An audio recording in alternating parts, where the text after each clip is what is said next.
ಯಾಕೆ ಏನು ಮಾತಾಡದೆ ಸುಮ್ಮನಿದ್ದೀರಿ? ನಿನ್ನ ನೋಡ್ತಿದ್ರೆ ನನಗೆ ಮಾತೇ ಹೊರಡಲ್ಲ. ಈ ಕಣ್ಗಳು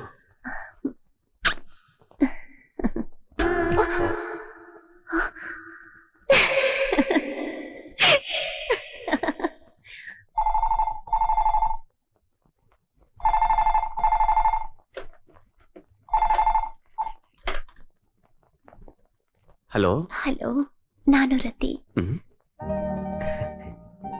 ಏನ್ ರತಿ, ರಾತ್ರಿ ಇಷ್ಟೊತ್ತಾದ್ರೂ ನಿದ್ದೆ ಮಾಡ್ಲಿಲ್ವಾ? ಒಂದು ಒಳ್ಳೆ ಕನಸು, ಮಧುರವಾದ ಕನಸು. ಅದನ್ನ ನೋಡ್ತಾ ಹಾಗೆ ಮಲ್ಕೊಂಡ್ಬಿಟ್ಟೆ. ಕನಸಿಗೂ ಮಧುರನಾ? ನಿಮಗೀಗ ಅದನ್ನ ಹೇಳಿದ್ರೆ ಅರ್ಥವಾಗಲ್ಲ. ಸರಿ, ಹಾಗಾದ್ರೆ ಮಲ್ಗು. ಮತ್ತೆ ಮಧುರವಾದ ಕನಸು ಕಾಣ್ಲಿ ಅಂತ ಹಾರೈಸ್ತೀನಿ. ನಿಮ್ಮನ್ನ ಅರ್ಜೆಂಟಾಗಿ ನೋಡ್ಬೇಕು. ನೋಡೋಣ. ನನ್ನ ಮಾಮೂಲಿ ಸ್ಥಳದಲ್ಲೇ ಕಾಯ್ತಾ ಇರ್ತೀನಿ. ಯಾಕೆ ಅರ್ಜೆಂಟಾಗಿ ನೋಡ್ಬೇಕು ಅಂತ ಹೇಳಿದೆ? ನೀನ್ ಇದನ್ನ ನನಗೆ ವಾಪಸ್ ಕೊಟ್ಟು ಬರ್ಡೇ ವಿಶಸ್ ಹೇಳ್ಬೇಕು. ಓ ಮೈ ಗಾಡ್, ಇವತ್ತು ನಿನ್ ಬರ್ಡೇನಾ? ನಾನ್ ಬರೀ ಕೈಲಿ ಬಂದಿದ್ದೀನಿ. ನಾನ್ ಕರೆದಾಗ ನೀನು ಬಂದಿಲ್ಲ, ಅದೇ ನನಗೆ ಉಡುಗೊರೆ. ಈ ಮನಸ್ಸಲ್ಲಿ ನಾನು ಇದೀನಲ್ಲ, ಅದೇ ಸಾಕು. ಯಾವತ್ತು ಯಾವಾಗ್ಲೂ ನನ್ನ ಪ್ರೇಯಸಿ ನನ್ನ ಮನಸ್ಸೊಳಗೆ ಇರ್ತಾಳೆ. ಅದಿರ್ಲಿ, ನನ್ನ ಪ್ರೇಯಸಿಗೆ ಎಷ್ಟನೇ ಹುಟ್ಟಬ್ಬ ಇದು? ನನ್ ವಯಸ್ಸು ಗೊತ್ತಾಗ್ಬೇಕಲ್ವಾ? ನೀವೇ ಕೇಳ್ಬೋದಲ್ಲ. ಒಟ್ಟಿಗೆ ವಾಸ ಮಾಡೋ ಧೈರ್ಯ, ವಯಸ್ಸು ಎಲ್ಲ ಇದೆ. ಬನ್ನಿ ಜೈ, ಐಸ್ ಕ್ರೀಮ್ ಪಾರ್ಲರ್ಗೆ ಹೋಗೋಣ. ಹೋಗ್ಬೋದು, ಆದ್ರೆ ಏನಾದ್ರೆ? ನಾವು ಒಟ್ಟಿಗೆ ಹೋಗೋದು. ನಾವು ಒಟ್ಟಿಗೆ ನಿಮ್ ಬೈಕಲ್ಲೇ ಹೋಗ್ತೀವಿ. ಅಯ್ಯೋ ಅದಲ್ಲ. ಏನಾಯ್ತು? ಯಾರಾದ್ರೂ ನೋಡಿದ್ರೆ ಅಂತ. ನೋಡಿದ್ರೇನಂತೆ? ಯಾಕೆಷ್ಟು ಭಯ ಪಡ್ತೀರಾ? ಇನ್ಮೇಲಾದ್ರೂ ನಾವು ಒಟ್ಟಿಗೆ ಜೀವನ ಮಾಡ್ಬೇಕಲ್ವಾ? ಒಟ್ಟಿಗೆ ಬಾಳದ? ಅದು ಇಷ್ಟು ಬೇಗ ಇಲ್ಲ. ಇನ್ನೊಂದು ಸ್ವಲ್ಪ ದಿನ ಕಳೆದ ಮೇಲೆನೆ ನಮ್ಮ ದಾಂಪತ್ಯ ಜೀವನ. ಒಂದು ವೇಳೆ ಅದಕ್ಕೆ ಅವಳು ಒಪ್ಲಿಲ್ಲ ಅಂದ್ರೆ ಒಪ್ಪಿಸ್ಲೇಬೇಕು.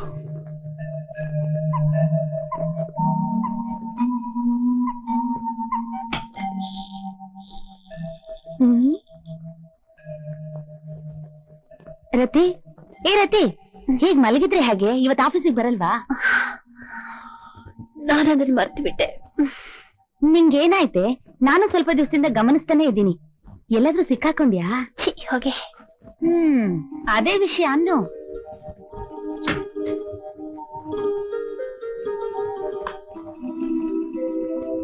ಅಲ್ಲೇ ಇದ್ದು ಕನ್ಸ್ ಕಾಣ್ಬೇಡ್ವೆ, ಬೇಗ ಬಾ.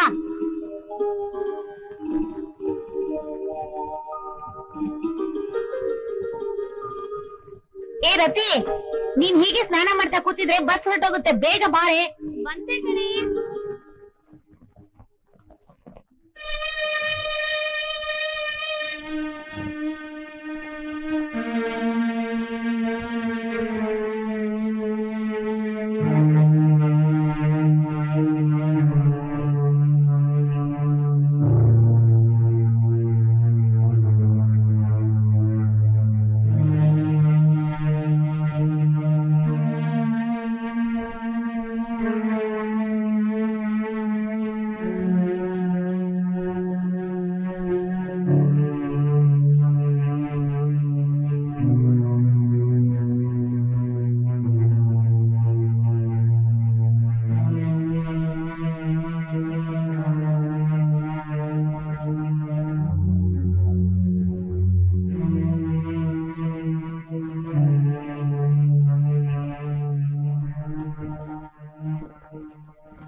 ನಮ್ ವಿಷಯ ನಮ್ ಫ್ರೆಂಡ್ಗೆ ಎಲ್ಲ ಗೊತ್ತಾಗ್ಬಿಟ್ಟಿದೆ ಅಂತ ಕಾಣುತ್ತೆ. ಹಾಗನ್ಕೊಳಕ್ಕೆ ಏನ್ ಕಾರಣ ಹೇಳು? ಮಾತಾಡೋದ್ ನೋಡಿದ್ರೆ ಹಾಗನ್ಸುತ್ತೆ. ಅಂದ್ರೆ ನಿಮ್ ಗೆಳತಿಗೆ ಇದೆಲ್ಲ ಗೊತ್ತಿಲ್ವಾ? ಇಲ್ಲಿವರೆಗೂ ಗೊತ್ತಿಲ್ಲ, ಇನ್ಮೇಲೆಲ್ಲ ಧೈರ್ಯವಾಗಿ ಹೇಳ್ತೀನಿ. ಏನು ಅಂತ? ನನಗೆ ಇಷ್ಟ ಇರುವ, ನನ್ನನ್ನ ಪ್ರೀತಿಸುವ ಒಬ್ಬ ಕತೆಗಾರನ ನಾನ್ ಪ್ರೀತಿಸ್ತಿದ್ದೀನಿ ಅಂತ. ಅಂದ್ರೆ ನಿನ್ ಮನ್ಸಿನಲ್ಲಿರೋದಿದಾ?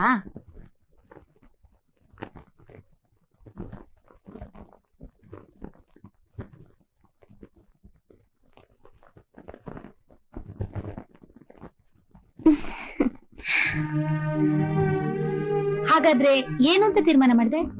ಒಟ್ಟಿಗೆ ಬಾಡೋದು ಅಂತ ತೀರ್ಮಾನ ಮಾಡಿದೆ. ಆಮೇಲೆ ಒಳ್ಳೆ ದಿನ ನೋಡಿ ರಿಜಿಸ್ಟರ್ ಆಫೀಸ್ಗೆ ಹೋಗಿ ಸೈನ್ ಮಾಡ್ತೀವಿ. ಆಮೇಲೆ ಹೊಸ ಜಾಗಕ್ಕೆ ವಾಸ ಮಾಡೋದಕ್ಕೆ ಹೋಗ್ತೀವಿ. ಇದಕ್ಕೆಲ್ಲ ನನ್ನ ಫ್ರೆಂಡೇ ಸಾಕ್ಷಿ. ಯಾರದು? ನೀನೇ, ಬೇರೆ ಯಾರು? ಅಂದ್ರೆ ಕಥೆ ಅಲ್ಲಿವರೆಗೂ ಬಂದಿದೆ. ಹಾಗೇನೆ ತೀರ್ಮಾನ ಮಾಡ್ಬೇಕಾಯ್ತು. ಎಲ್ಲ ಶುಭ ಆಗ್ಲಿ ಅಂತ ಹಾರೈಸ್ತೀನಿ. ನಾಳೆ ಆಫೀಸ್ಗೆ ಹೋಗ್ಬೇಕು, ಟೈಮ್ ಆಯ್ತು, ಮಲ್ಗಣ ಬಾ.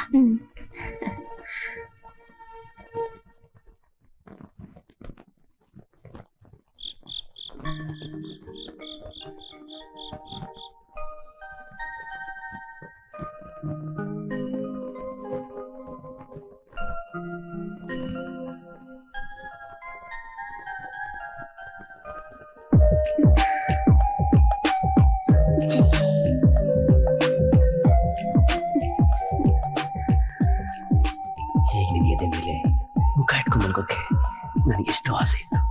ಮತ್ತೆ ಆಸೆ ತೀರೋಯ್ತಾ?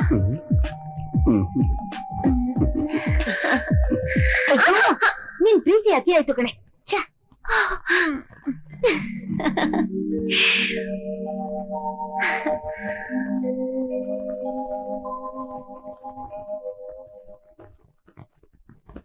ಏನೇನೋ ಹೇಳ್ಬೇಕು ಅಂತ ಹೇಳಿ ಸುಮ್ಮನೆ ಇದೆಯಲ್ಲ, ಏನ್ ಹೇಳು?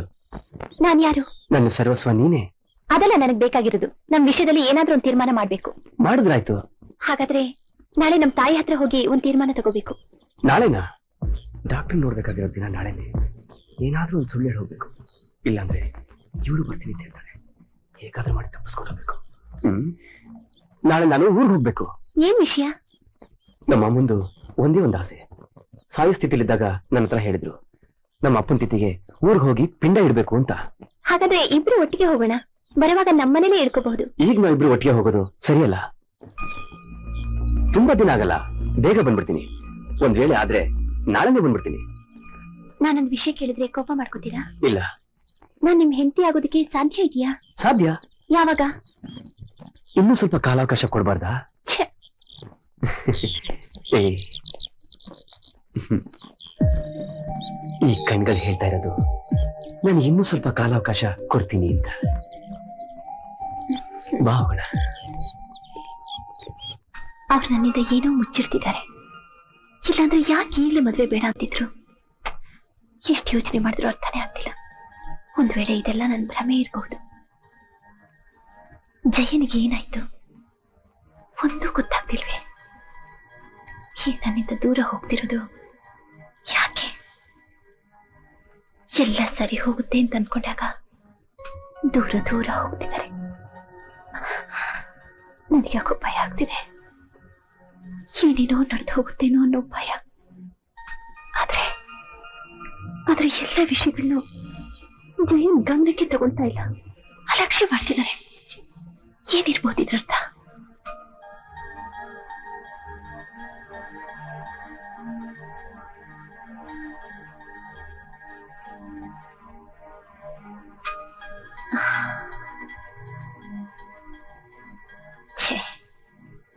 ಸುಮ್ಮನೆ ಮನಸ್ಸು ಸಂದೇಹ ಪಡ್ತಾ ಇದೆ.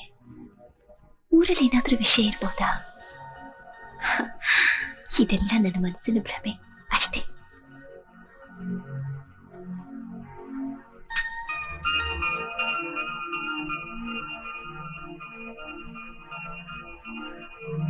ಜಯಂತ್ ತಿರುಗಿ ಬರುವಾಗ ಒಂದು ಟ್ರಿಪ್ ಹೋದ್ರೆ ಆಫೀಸಲ್ಲಿ ಸ್ವಲ್ಪ ದಿನ ರಜೆ ತಗೋಬೇಕು. ಕರೆಕ್ಟ್, ಇದೇ ಇದಕ್ಕೆಲ್ಲ ಪರಿಹಾರ. ಈ ವಾತಾವರಣದಿಂದ ಸ್ವಲ್ಪ ದಿನ ದೂರ ಇದ್ರೆ ಒಂದ್ ವೇಳೆ ನಾನು ಅಂದ್ಕೊಂಡ ಹಾಗೆ ಎಲ್ಲ ನಡಿಬಹುದು ಅನ್ಸುತ್ತೆ. ಏನೇ ಆದ್ರೂ ಸ್ವಲ್ಪ ದಿನ ದೂರ ಇದ್ರೆ ಅದೇ ಒಳ್ಳೇದು.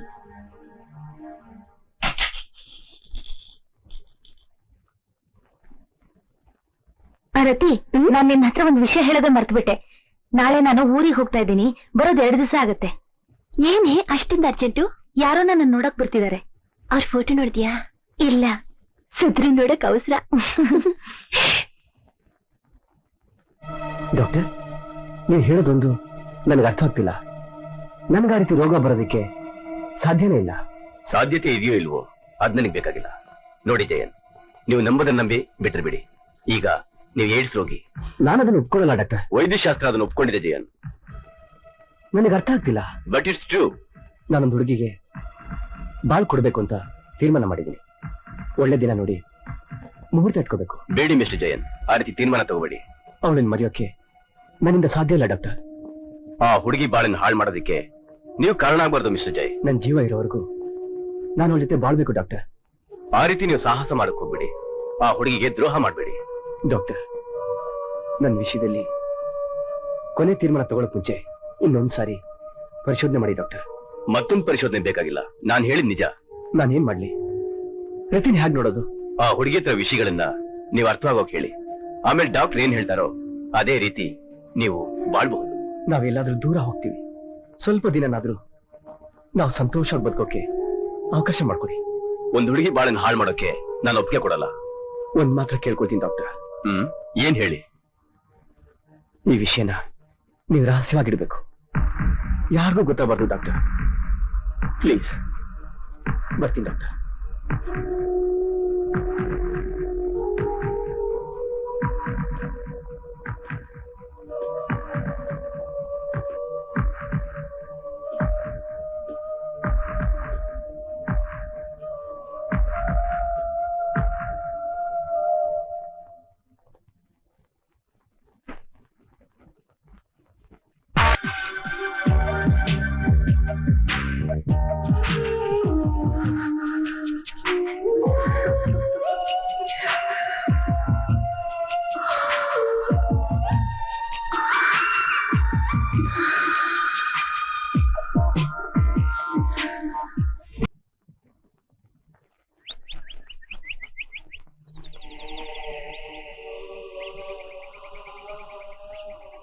ನನಗೆಲ್ಲಿ ತಪ್ಪು ನಡೀತು, ಯಾವಾಗ ತಪ್ಪು ನಡೀತು ಅಂತ ಎಷ್ಟು ಯೋಚನೆ ಮಾಡಿದ್ರು ಆ ತಪ್ಪು ಗುಪ್ತವಾಗೇ ಉಳಿತು.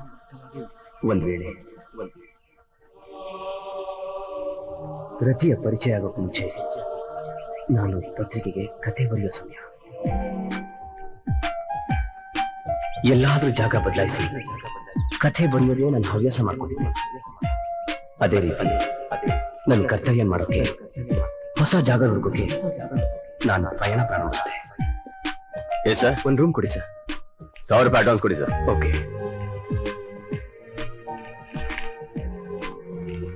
ಇಲ್ಲಿ ಸೈನ್ ಮಾಡಿ. ಎಸ್. Super Jack. ಏನ್ ಮಗನ? ಇವ್ರನ್ನ ಕರ್ಕೊಂಡು ಈ ಕೀ ತಗೊಂಡು ಲಾಸ್ಟ್ ರೂಮ್ ಕೊಡು. ಹಾಗೆ ಲಗೇಜ್ ತಗೊಂಡೋಗು. ಆಯ್ತಣ್ಣ. Thank you. ಬನ್ನಿ ಸರ್. ಬನ್ನಿ ಬನ್ನಿ.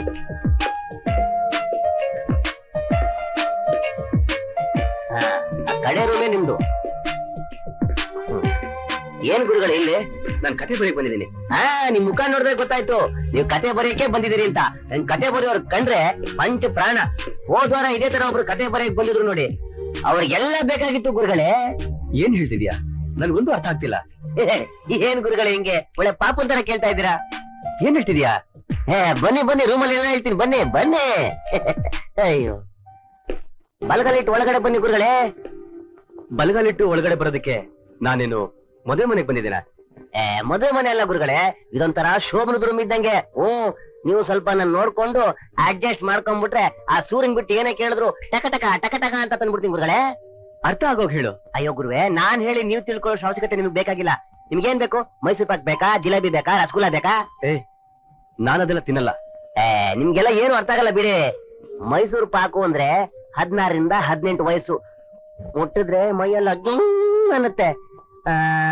ಜಿಲೇಬಿ ಅಂದ್ರೆ 30 ರಿಂದ 32 ವಯಸ್ಸು, ಅಲ್ಲಿ ಇಲ್ಲಿ ಸ್ವಲ್ಪ ಏಟ್ ಬಿದ್ದಿರುತ್ತೆ.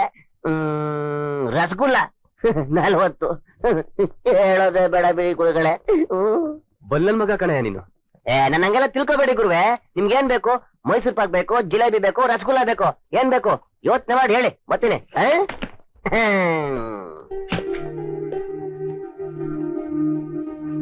ಗುರುವೆ, ಯೋಚನೆ ಮಾಡಿ ತಲೆ ಕೆಲ್ಸ್ಕೋಬೇಡಿ. ಅಟ್ಲೀಸ್ಟ್ ಒಂದ್ ಮೈಸೂರು ಪಾಕ್ ಆದ್ರೂ ತಂದು ಕೊಡ್ತೀನಿ.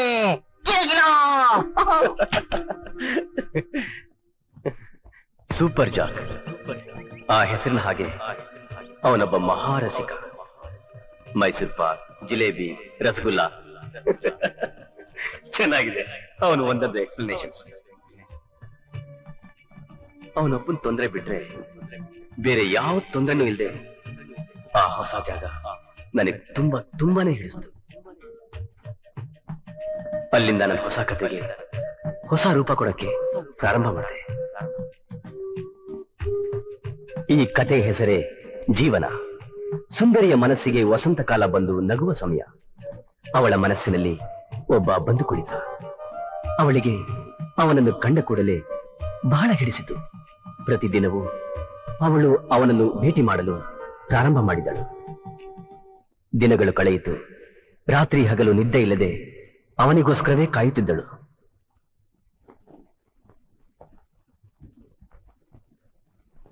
ಒಂದೊಂದು ದಿನಾನು ಅವನು ಬರುತ್ತಾನೆಂದು ಎದುರು ನೋಡುತ್ತಿದ್ದಳು. ಆದರೆ ಅವನು ಬೇರೆ ಹುಡುಗಿಯ ಜೊತೆ ಸರಸವಾಡ್ತಾ ಇದ್ದ. ಒಂದು ಹೊಸ ಲೋಕವೇ ತನ್ನ ಕೈಯಲ್ಲಿರುವಂತೆ ಭಾವಿಸಿ ಇಬ್ಬರು ಸಂತೋಷದಲ್ಲಿದ್ದರು.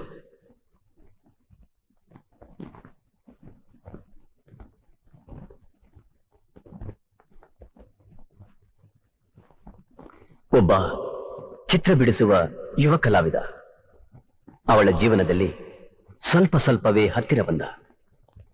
ಅವನ ಚಿತ್ರಕಲೆಯಲ್ಲಿ ಅವಳು ತಲ್ಲೀನಳಾದಳು. ಆ ಕಲಾವಿದ ಒಂದು ದಿನ ಅವಳದ್ದೇ ಒಂದು ಚಿತ್ರವನ್ನು ಬಿಡಿಸಿದ. ಇಲ್ಲಿ ಪ್ರೀತಿಗೂ ವಾತ್ಸಲ್ಯಕ್ಕೂ ಬೆಲೆಯೇ ಇಲ್ಲ. ಎಲ್ಲ ಒಂದು ರೀತಿ ವ್ಯಾಪಾರದ ಹಾಗಿದೆ. ಮನಸ್ಸುಗಳು ಸಹ ಒಂದು ವ್ಯಾಪಾರದ ಹಾಗೇ ಇದೆ. ಅದು ಅವಳ ಮನಸ್ಸಿಗೆ ತುಂಬಾ ಆಕರ್ಷಣೆಯಾಯಿತು. ಅದನ್ನು ಕಂಡು ಇನ್ನೂ ಮೈಮರೆದಳು. ಅವನ ಜೊತೆ ಅವಳು ಹಲವಾರು ಸ್ಥಳಗಳಿಗೆ ಆನಂದದಿಂದ ಮೈಮರೆತು ತಿರುಗಾಡಿದಳು. ಹೀಗೆ ಹಲವಾರು ಹಗಲು ರಾತ್ರಿಗಳು ಕಳೆಯಿತು.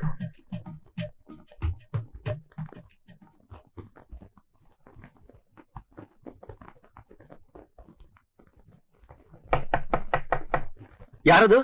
ನಾನು ಗುರುವೆ, ಸೂಪರ್ ಜಾಕೋ.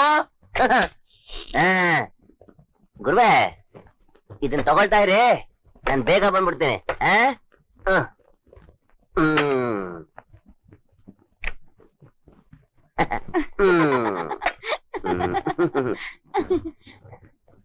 ಏನದು? ಗುರುವೆ ಗುರುವೆ, ಅದು ರಸಗುಲ್ಲ ಗುರುವೆ. ಇಲ್ಲಿ ಮಾಮೂಲಿ ಗಿರಾಕಿ. ಅದು ರಿಟೈರ್ಮೆಂಟ್ ತಗೊಂಡು ವೀಸಾ ರೆಡಿ ಮಾಡಿಸ್ಕೊಂಡು ಬಹಳ ದಿನ ಆಗೋಯ್ತು. ಆದ್ರೂ ಅರ್ಜೆಂಟ್ ಅವಶ್ಯಕತೆ ಇರೋರಿಗೆ ಉಪಚಾರ ಮಾಡುತ್ತೆ. ಗುರುವೆ, ನಾನ್ ನಿಮ್ಗೆ ಮೈಸೂರು ಪಾಕ್ ರೆಡಿ ಮಾಡಿದೀನಿ ಗುರುವೆ, ಫಸ್ಟ್ ಕ್ಲಾಸು. ನನಗೆ ಮೈಸೂರು ಪಾಕು ಬೇಡ, ರಸಗುಲ್ಲನು ಬೇಡ. ಮೊದಲಿನಿಂದ ಹೋಗು. ಜಿಲೇಬಿನಾದ್ರೂ ತರಲ್ಲ ಗುರುವೆ? ಅಯ್ಯೋ, ನನಗೆ ಸ್ವಲ್ಪ ಬರೆಯೋ ಕೆಲಸ ಇದೆ. ನಾನು ಈಗ್ಲೇ ಮೂಡಿಲ್ದೆ ತಲೆ ಕೆಡ್ಸ್ಕೊಂಡು ಕೂತ್ಕೊಂಡಿದ್ದೀನಿ. ನಾಳೆ ಬರ್ದು ಪ್ರೆಸ್ಸಿಗೆ ಕೊಡ್ಲಿಲ್ಲ ಅಂದ್ರೆ ಎಡಿಟರ್ ಹುಡ್ಕೊಂಡು ಇಲ್ಲಿಗೆ ಬಂದ್ಬಿಡ್ತಾರೆ. ಮೂಡ್ ಬರೋಕೆ ಒಂದ್ ಮೈಸೂರು ಪಾಕ್ ಸಾಕು. ಒಂದಿರ್ಲಿ ಬಿಡಿ, ಕತೆ ತಾನಾಗೆ ಬರುತ್ತೆ. ಈಗ ನಾ ಇಲ್ಲಿಂದ ಹೋಗ್ತೀನಿ. ಇಲ್ಲಿ ಹೋಗಿ ನೀವ್ ಒಂದ್ ಬೆಲ್ ಮಾಡಿ. ನೀವ್ 2ನೇ ಬೆಲ್ ಮಾಡೋದ್ರೊಳಗೆ ನಾ ಇಲ್ಲಿ ಇರ್ತೀನಿ. ಮೈಸೂರು ಪಾಕು ರೆಡಿ ಇರುತ್ತೆ. ಮುಟ್ಟಿದ್ರೆ ಮೈಯೆಲ್ಲ ಅನ್ನುತ್ತೆ.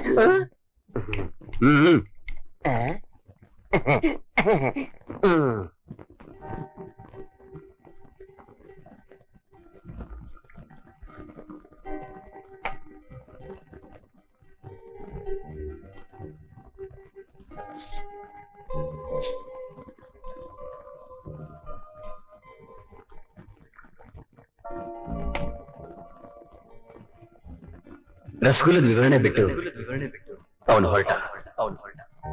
ನನ್ನ ಕೆಲಸನ ನಾನು ಪ್ರಾರಂಭಿಸಿದೆ.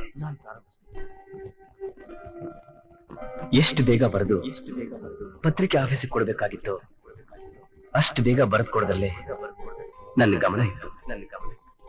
ಯಾಕೆಂದ್ರೆ ಆ ಎಡಿಟರ್ ಒಬ್ಬ ಮುಂಗೋಪಿ. ಹೊರಟು ಸಮಯಕ್ಕೆ ಸರಿಯಾಗಿ ಮ್ಯಾಟರ್ ಹೋಗಿ ಸೇರಿಲ್ಲ ಅಂದ್ರೆ ಸಾಕು, ಅಷ್ಟೇ. ಅದ್ರ ಬಗ್ಗೆ ಹೇಳ್ದೇ ಇರೋದೇ ಒಳ್ಳೇದು. ಅವಸರವಾಗಿ ಬರೀತಿದ್ದ ಸಮಯ.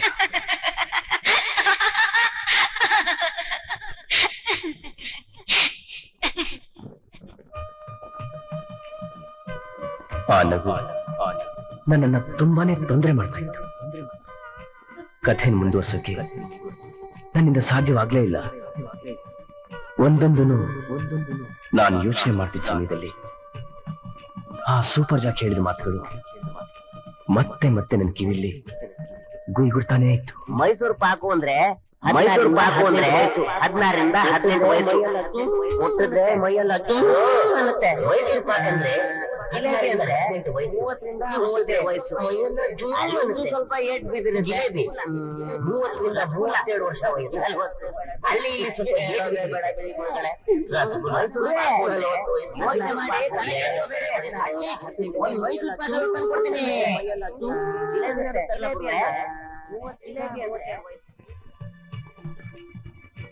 ಒಂದೊಂದು ನಿಮಿಷನೂ ಕಳಿತಾ ಕಳಿತಾ ನನಗೆ ಗೊಂದಲ ಹೆಚ್ಚಾಗ್ತಾನೆ ಇತ್ತು.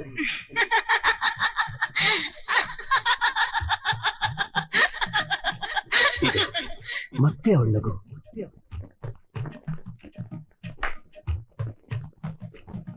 ನೇರವಾಗಿ ಆ ರೂಮಿಗೆ ಹೋಗಿ ಬಾಗಿಲು ತಟ್ಟಿ 2 ಮಾತಾಡಬೇಕು ಅಂತ ತೀರ್ಮಾನ ಮಾಡಿದೆ.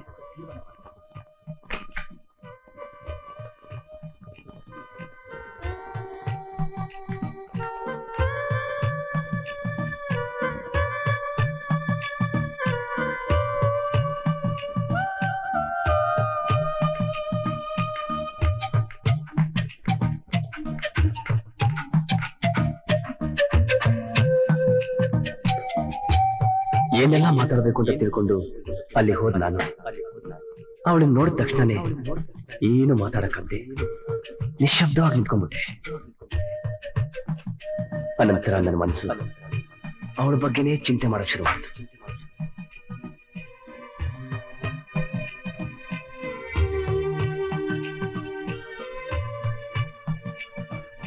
ಅದು ಮಾತ್ರ ಅಲ್ಲ, ಮಧ್ಯೆ ಮಧ್ಯೆ ಸೂಪರ್ ಜಾಕ್ ಹೇಳಿದ ಮಾತುಗಳು.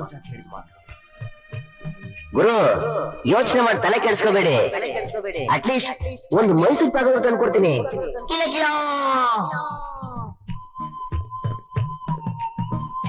ನಾನು ನನ್ನ ಮನಸ್ಸು ಹೌದು ಅವಳು ಮುಂದೆ ಸ್ವಲ್ಪ ಸ್ವಲ್ಪನೇ ಶರಣಾಗ್ತಾ ಇತ್ತು. ಆಮೇಲೆ ಯಾವ ಚಿಂತನೆ ಇಲ್ಲದೆ ನನ್ನನ್ನು ನಾನೇ ಮರ್ತುಬಿಟ್ಟೆ. ಸೂಪರ್ ಜಾಕ್ಗೋಸ್ಕರ ಇದ್ದ ಬೆಲ್ ಮೇಲೆ ನನಗೂ ತಿಳಿದೆ ನನ್ನ ಕೈಗಳು ಪ್ರೆಸ್ ಮಾಡ್ತೀವಿ.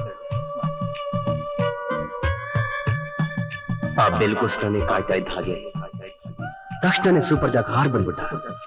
ಗುರುವೆ, ನಾನ್ ಹೇಳಿದ್ ಏನ್ ಮಾಡಿದ್ರಿ? ತೊಂದ್ರೆನೂ ಇಲ್ಲ ತಾನೆ? ಎಂತ ತೊಂದ್ರೆ ಗುರುವೆ? ನಾವು ಸಂಪಾದನೆ ಮಾಡೋದು ಯಾತಕ್ಕೆ? ಸುಖ ಪಡೋದಕ್ಕೋಸ್ಕರ. ನಾವು ಕಷ್ಟ ಪಡೋದು ಯಾತಕ್ಕೆ? ಸುಖ ಪಡೋದಿಕ್ಕೆ. ಎಂತ ತೊಂದ್ರೆ ಹೇಳಿ ಗುರುವೆ? ಮೈಸೂರು ಪಾಕ್ ರೆಡಿ.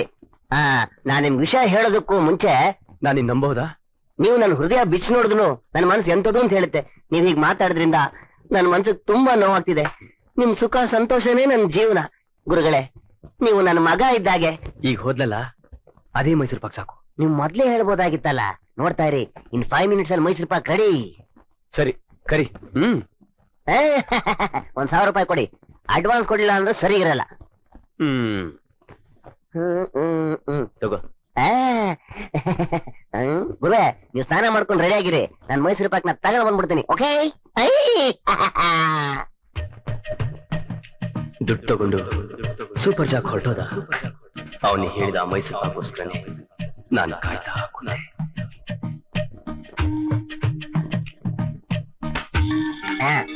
ಬಾ ಬಾ ಬಾ ಬಾ ಬಾ. ಬಾ ಗುರುಗಳೇ, ಇವಳೇ ಮೈಸೂರು ಪಾಕು. ಕೂತ್ಕೋ ಕೂತ್ಕೋ ಕೂತ್ಕೋ ಕೂತ್ಕೋ. ಏನಾಗಲ್ಲ, ಕೂತ್ಕೋ. ಒಳ್ಳೆಯವರು, ತುಂಬಾ ಒಳ್ಳೆಯವರು, ಬಹಳ ಒಳ್ಳೆಯವರು ಗುರುಗಳೇ. ಇವಳು ಅಷ್ಟೇ ತುಂಬಾ ಒಳ್ಳೆ ಹುಡುಗಿ.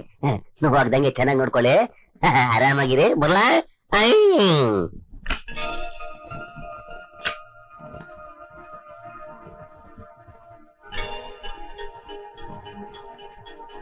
ಪ್ರತಿದಿನ ನೋಡ್ತಾ ಇರೋದನ್ನ ಕಾಣ್ತಿದ್ದೀನಿ. ಏನು? ಆಸೆಯಿಂದ ನೋಡೋದು, ನಿಂತಿರೋದು ನನ್ಗಿಷ್ಟ ಆಯ್ತು. ಏನ್ ಯೋಚನೆ ಮಾಡ್ತಿದ್ದೀರಿ? ಯಾಕೆ, ನಿಮ್ಗಿಷ್ಟ ಆಗ್ಲಿಲ್ವಾ? ಹಾಗಲ್ಲ. ಮತ್ತೆ ಮತ್ತೆ ಹಾಗಿದ್ರೆ ನನ್ ಮೇಲೆ ನಿಮ್ಗಿಷ್ಟಾನೇ? ಅದು ನನಗೊಂದು ಹೊಸ ಅನುಭವದಂತಿತ್ತು. ಅಲ್ಲೇ ನನ್ನ ತಪ್ಪು ಹೆಜ್ಜೆ ಆರಂಭವೇ. ಏನೋ ನನಗೆ ಗೊತ್ತಿಲ್ಲ, ಹಾಗಾಗಿದ್ದೆ ಸತ್ಯ. ಅವಳು ನನ್ನ ತುಂಬಾ ಆಕರ್ಷಿಸಿದ್ಲು. ಮತ್ತೆ ಮತ್ತೆ ನಾನು ಅವಳನ್ನ ನೋಡ್ಬೇಕು ಅನಿಸ್ತು. ನನ್ನ ತಪ್ಪಿನ ಸಾಕ್ಷಿ ಆ ಸೂಪರ್ ಜಾಕ್. ಅವನ ಮೂಲಕ ಅವಳನ್ನ ಮತ್ತೆ ನನ್ನ ಹತ್ರ ಬರೋ ಹಾಗೆ ಮಾಡ್ಕೊಂಡೆ.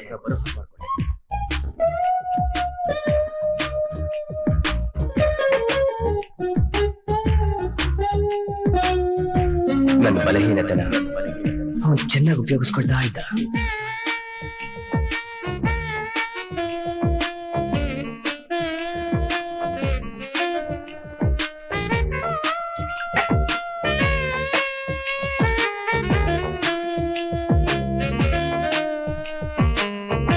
ಏನಾದ್ರೂ ಸರಿ, ಅವಳಿಗಾಗಿ ನಾನು ಎಲ್ಲದಕ್ಕೂ ತಯಾರಾಗಿದ್ದೆ. ಅವಳು ಬಂದವಳು.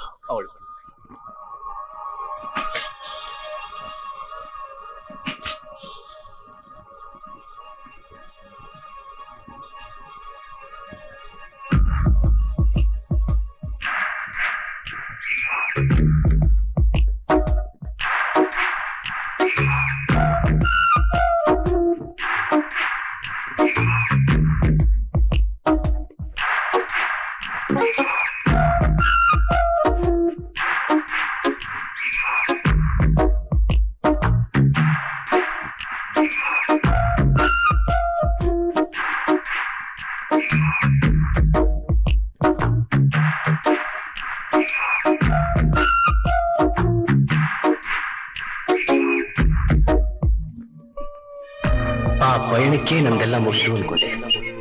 ಆದ್ರೆ ಈ ದಿನ ಡಾಕ್ಟರ್ ಹೇಳಿದ ವಿಷಯ ಕೇಳಿದಾಗ ಒಂದು ಕ್ಷಣದಲ್ಲಿ ಮತ್ತಿನ ಮಹಿಮೆಯಲ್ಲಿ ಗೊತ್ತಿಲ್ಲದೆ ಮಾಡಿದ ತಪ್ಪಿಗೆ ಈ ದಿನ ನಾನು ತೆತ್ತ ಬೆಲೆ.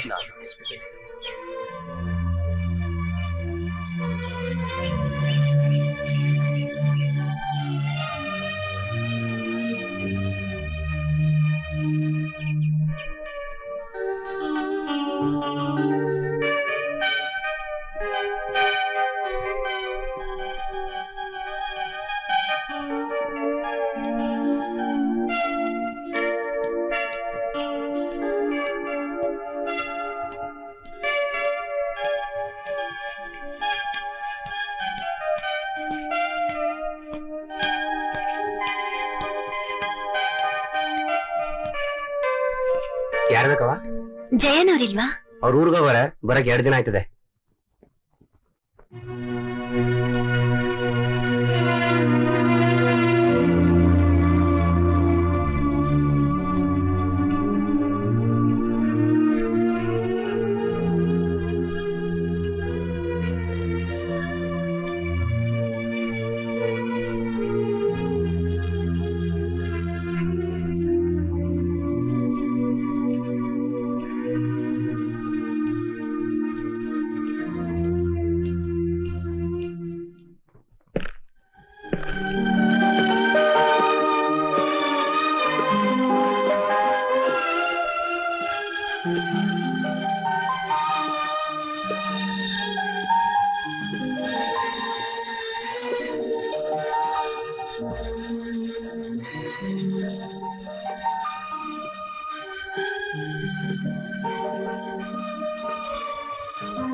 ರತಿ ಹೇಳೋ ಹಾಗೆ ಈಗಲೇ ಮದುವೆ ಮಾಡ್ಕೋಬಾರ್ದು.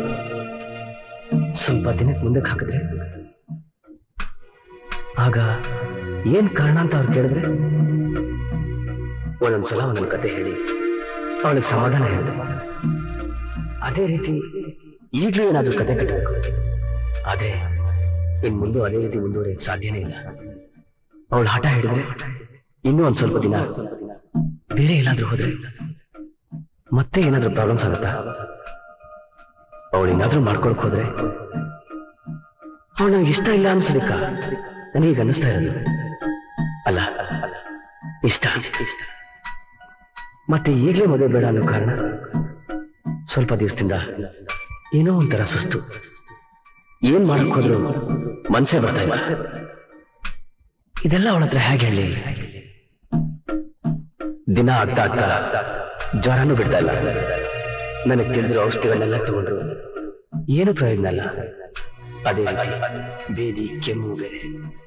ಪ್ರಾಣ ಹೋಗ್ತಿದೆ. ತುಂಬಾ ಸುಸ್ತಾಗ್ತಾ ಇದೆ. ಸ್ವಲ್ಪ ದಿವಸದಿಂದ ಯಾವುದೇ ಕೆಲಸ ಮಾಡಕ್ಕೂ ತೋಚ್ತಾ ಇಲ್ಲ. ಯಾರಾದ್ರೂ ಒಳ್ಳೆ ಡಾಕ್ಟರ್ ಕನ್ಸಲ್ಟ್ ಮಾಡಿ ಸರಿಯಾಗಿ ವಿಚಾರಣೆ ಮಾಡಬೇಕು. ಅದೇ ಒಳ್ಳೇದು. ಸದ್ಯಕ್ಕೆ ಯಾರಿಗೂ ಗೊತ್ತಾಗೋದು ಬೇಡ. ಮದ್ವೆ ಆಮೇಲೆ ಮಾಡ್ಕೊಳ್ಳೋಣ.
ಸಾಧ್ಯತೆ ಇದೆಯೋ ಇಲ್ವೋ ಅದ್ ನನಗೆ ಬೇಕಾಗಿಲ್ಲ. ನೋಡಿ ಜಯ, ನೀವು ನಂಬುದನ್ನ ನಂಬಿ ಬಿಟ್ಟರೆ ಬಿಡಿ. ಈಗ ನೀವು ಏಡ್ಸ್ ಹೋಗಿ, ನೀವು ಏಡ್ಸ್ ಹೋಗಿ, ನೀವು ಏಡ್ಸ್ ಹೋಗಿ, ಏಡ್ಸ್ ಹೋಗಿ. But it's true, but it's true, but it's true, but it's true. ವೈದ್ಯಶಾಸ್ತ್ರ ಅದನ್ನು ಒಪ್ಕೊಂಡಿದೆ ಜಯ, ವೈದ್ಯಶಾಸ್ತ್ರ ಅದನ್ನು ಒಪ್ಕೊಂಡಿದೆ ಜಯ, ವೈದ್ಯಶಾಸ್ತ್ರ ಅದನ್ನು ಒಪ್ಕೊಂಡಿದೆ ಜಯ, ವೈದ್ಯಶಾಸ್ತ್ರ ಅದನ್ನು ಒಪ್ಕೊಂಡಿದೆ ಜಯ. ಬೇಡಿ ಮಿಸ್ಟರ್ ಜಯ, ಆ ರೀತಿ ತೀರ್ಮಾನ ತಗೋಬೇಡಿ, ತೀರ್ಮಾನ ತಗೋಬೇಡಿ, ತೀರ್ಮಾನ ತಗೋಬೇಡಿ, ತೀರ್ಮಾನ ತಗೋಬೇಡಿ. ಆ ಹುಡುಗಿ ಬಾಳನ್ನು ಹಾಳು ಮಾಡೋದಕ್ಕೆ ನೀವು ಕಾರಣ ಆಗಬಾರ್ದು ಮಿಸ್ಟರ್ ಜೈ. ಆ ಹುಡುಗಿ ಬಾಳನ್ನು ಹಾಳು ಮಾಡೋದಕ್ಕೆ ನೀವು ಕಾರಣ ಆಗಬಾರ್ದು ಮಿಸ್ಟರ್ ಜೈ. ಆ ಹುಡುಗಿ ಬಾಳನ್ನು ಹಾಳು ಮಾಡೋದಕ್ಕೆ ನೀವು ಕಾರಣ ಆಗಬಾರ್ದು ಮಿಸ್ಟರ್ ಜೈ. ಆ ಹುಡುಗಿ ಬಾಳನ್ನು ಹಾಳು ಮಾಡೋದಕ್ಕೆ ನೀವು ಕಾರಣ ಆಗಬಾರ್ದು ಮಿಸ್ಟರ್ ಜೈ. ಅವಳನ್ನು ಮರೆಯೋಕೆ ನನ್ನಿಂದ ಸಾಧ್ಯ ಇಲ್ಲ ಡಾಕ್ಟರ್, ನನ್ನಿಂದ ಸಾಧ್ಯ ಇಲ್ಲ ಡಾಕ್ಟರ್, ನನ್ನಿಂದ ಸಾಧ್ಯ ಇಲ್ಲ ಡಾಕ್ಟರ್. ಆ ರೀತಿ ನೀವು ಸಾಹಸ ಮಾಡಕ್ ಹೋಗ್ಬೇಡಿ. ಆ ಹುಡುಗಿಗೆ ದ್ರೋಹ ಮಾಡಬೇಡಿ, ಆ ಹುಡುಗಿಗೆ ದ್ರೋಹ ಮಾಡಬೇಡಿ, ಆ ಹುಡುಗಿಗೆ ದ್ರೋಹ ಮಾಡಬೇಡಿ, ಆ ಹುಡುಗಿಗೆ ದ್ರೋಹ ಮಾಡಬೇಡಿ. ನನ್ನ ಜೀವ ಇರೋವರೆಗೂ ನಾನು ಅವಳ ಜೊತೆ ಬಾಳ್ಬೇಕು ಡಾಕ್ಟರ್, ನಾನು ಅವಳ ಜೊತೆ ಬಾಳ್ಬೇಕು ಡಾಕ್ಟರ್, ನಾನು ಅವಳ ಜೊತೆ ಬಾಳ್ಬೇಕು ಡಾಕ್ಟರ್, ನಾನು ಅವಳ ಜೊತೆ ಬಾಳ್ಬೇಕು ಡಾಕ್ಟರ್.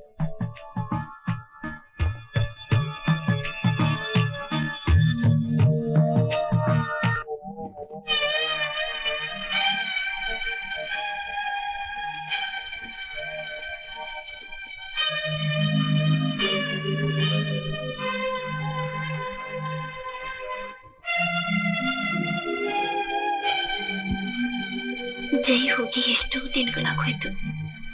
ಎಲ್ಲಿಗೆ ಹೋಗಿರ್ತಾರೆ? ಬೇಗ ಬರ್ತೀನಿ ಅಂತ ಹೇಳಿದ್ರು. ಊರಲ್ಲಿ ಏನಾದ್ರೂ ತೊಂದರೆ ಆಗಿರ್ಬೋದಾ? ಏನಾದ್ರೂ ವಿಷಯ ಇದ್ರೆ ತಿಳಿಸ್ಬೋದಾಗಿತ್ತಲ್ಲ. ಹೇಗ್ ಮೌನವಾಗೊಬ್ಳಿಲಿ ಉಸಿರು ಕಟ್ಕೊಂಡು ಮನಸ್ಸೊಳಗೆ ನೋವಿಟ್ಕೊಂಡು ಕಾಯ್ತಿರೋದನ್ನ ಮರ್ತು ಹೋದ್ರ? ಯಾರ ಹತ್ರ ಹೋಗಿ ವಿಚಾರಿಸ್ಲಿ? ಎಲ್ಲಿಂದ ಹುಡುಕೊಂಡು ಹೋಗ್ಲಿ? ಹಾಯ್ ರತಿ. ಹಾಯ್. ಯಾಕೆ ಒಂಥರ ಇದೆಯಾ? ಏನು ಇಲ್ವೇ. ನಾನ್ ನಿಂಗೊಂದು ಸರ್ಪ್ರೈಸ್ ಕೊಡ್ತೀನಿ. ರವಿ, ರವಿ, ಇವಳು ನನ್ನ ಪ್ರಾಣ ಸ್ನೇಹಿತೆ ರತಿ ಅಂತ. ಹಲೋ. ಹಲೋ. ಮುಂದಿನ ತಿಂಗಳು 26ನೇ ತಾರೀಕು ನಮ್ಮಿಬ್ರಿಗೂ ಮದುವೆ. ನೀ ಖಂಡಿತ ಬರ್ಬೇಕು. ಒಳ್ಳೇದು. ನೀವಿಬ್ರು ಕೂತ್ಕೊಳ್ಳಿ, ನಾ ಹೋಗಿ ಮಾಡ್ಕೊಂಡು ಬರ್ತೀನಿ. ನೀವು ಕೂತ್ಕೊಳ್ಳಿ. ಇವತ್ತು ನೀವಿಬ್ರು ನನ್ನ ಗೆಸ್ಟ್. ಓಕೆ?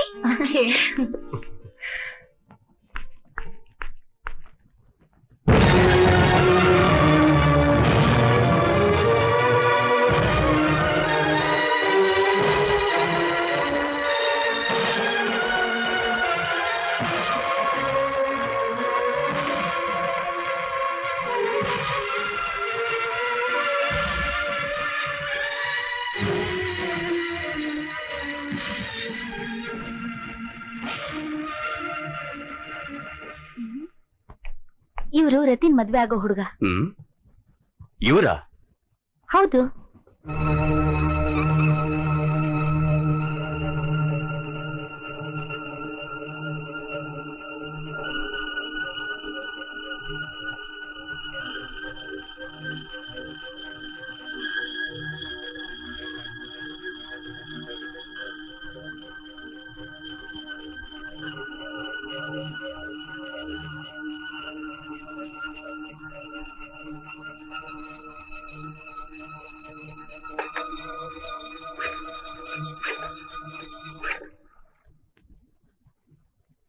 Hello.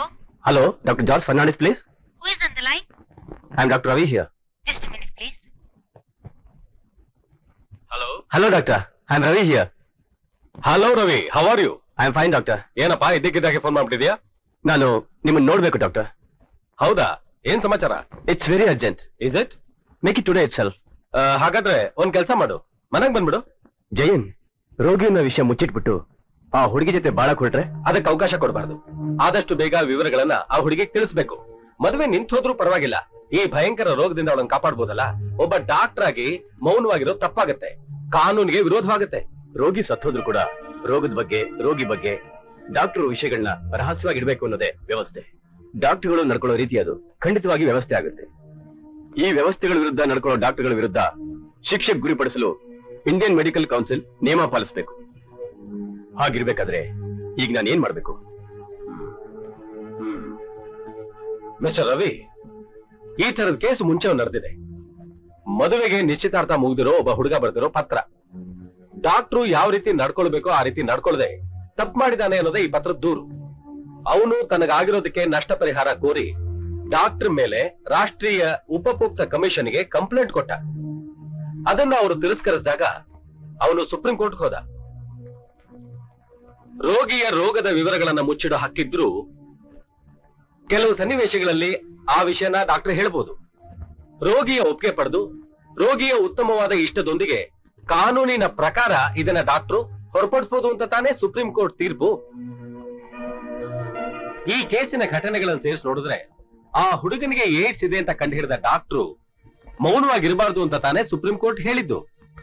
ಡಾಕ್ಟರ್ ಮೌನವಾಗಿದ್ರೆ ಭಾರತೀಯ ಶಿಕ್ಷಾ ನಿಯಮಗಳ ಪ್ರಕಾರ ಅವ್ರು ತಪ್ಪು ಮಾಡಿದ್ದಾರೆ ಅಂತ ಆಯ್ತು. ಕಾರಣ ಏನು ಅಂದ್ರೆ ಡಾಕ್ಟರ್ ಮೌನವಾಗಿದ್ದಿದ್ರೆ ಹುಡುಗಿ ಬಹಳ ಹಾಳಾಗಿರೋದು.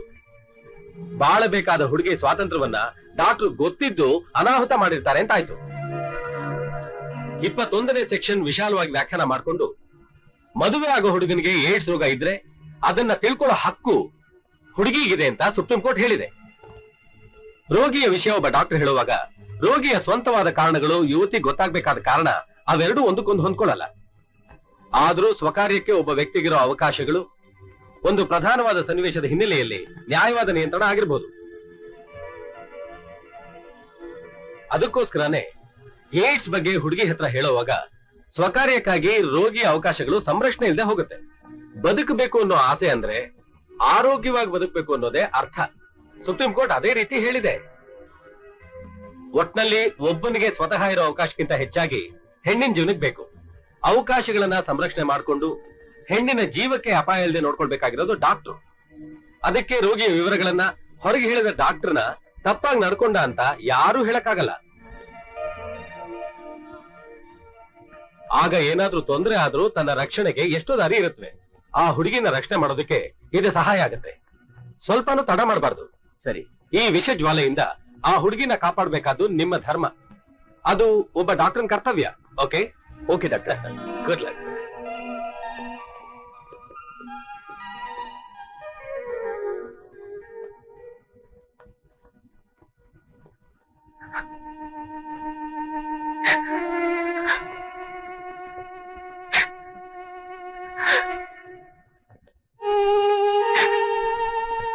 ನೋಡು, ಸುಮ್ಮನೆ ಹೇಳೋದ್ರಿಂದ ಏನು ಪ್ರಯೋಜನ ಇಲ್ಲ. ನಾನು ಹೇಳ್ತಿರೋ ಸತ್ಯ.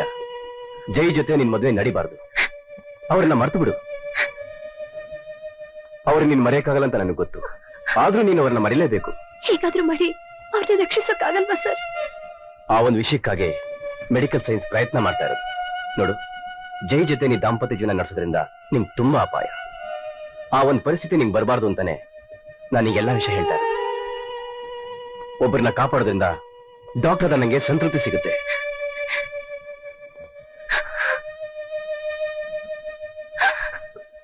ನಾವಿನ್ ಹೊಡ್ತೀವಿ. ಬಾ ಹೋಗೋಣ.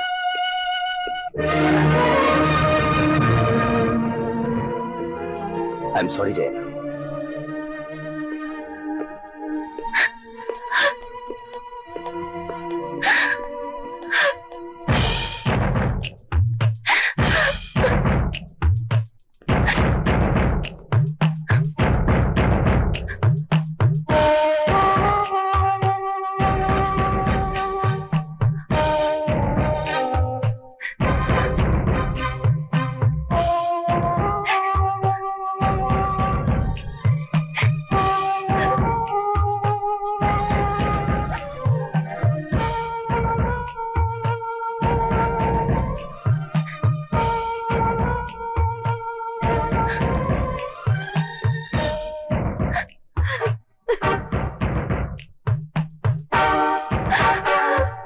ವಿಷಯ ಇಲ್ಲ, ಡಾಕ್ಟರ್ ಹೇಳಿದ್ದಾರೆ ಅನ್ಸುತ್ತೆ.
ನಿನಗೆ ಒಳ್ಳೇದಾಗ್ಲಿ ಅಂತ ಹಾರೈಸ್ತಾ ಹಾಡ್ತಾ ಇದ್ದೀನಿ.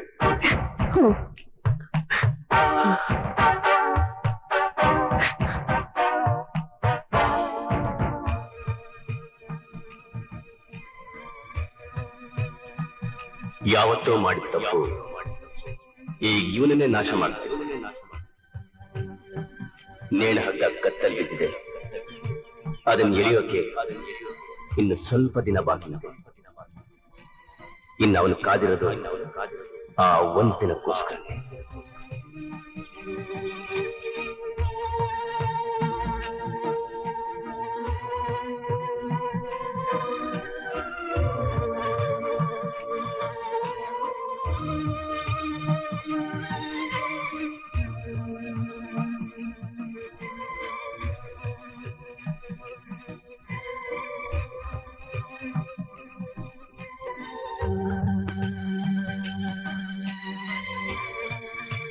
ನಮ್ಮ ಮನಸ್ಸಿಗೆ ಕಡಿವಾಣ ಹಾಕಿ ಆತ್ಮಶುದ್ಧಿಯಿಂದ ಪವಿತ್ರವಾದ ಜೀವನವನ್ನು ಮಾಡಿ ನಾವು ಏಡ್ಸ್ ಅನ್ನೋ ಭಯಂಕರ ರೋಗವನ್ನು ತಡೆಗಟ್ಟೋಣ.